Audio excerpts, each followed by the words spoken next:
প্রিয় বন্ধুরা, একটি অতীব গুরুত্বপূর্ণ হাদিস মনোযোগ সহকারে শুনুন। জীবনে যদি সুখে থাকতে চান তাহলে চুপ থাকুন। জীবনে যদি সুখে থাকতে চান তাহলে চুপ থাকেন। কেউ কোনো কিছু বলেছে বা শুনেছেন, চুপ থাকবেন। রাস্তা দিয়ে যাচ্ছেন, কেউ একটা গালি দিয়েছে, চুপ থাকবেন, চলে আসবেন।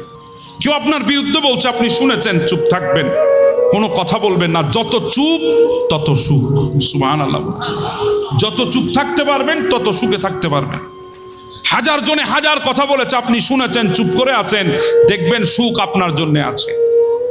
আপনি যদি যেখানে সেখানে কথা বলেন, শত্রু বাড়বে। যেখানে সেখানে কথা বললে মানুষের মাঝে আপনার দাম কমবে। যেখানে সেখানে কথা বলবেন না। এই জন্য নবী বলেছেন, মান সামাতা নাজা, যে চুপ থেকেছে সে নাজাত পেয়ে গেছে। সুবহানাল্লাহ। মহান আল্লাহ তাআলা আমাদেরকে এই কথাগুলোর উপর, এই হাদিসটির উপর আমল করার তৌফিক দান করুন, আমিন। বন্ধুরা, চ্যানেলটিতে নতুন হয়ে থাকলে অবশ্যই চ্যানেলটিকে সাবস্ক্রাইব করে আমাদের সাথেই থাকবেন। সকলকে ধন্যবাদ।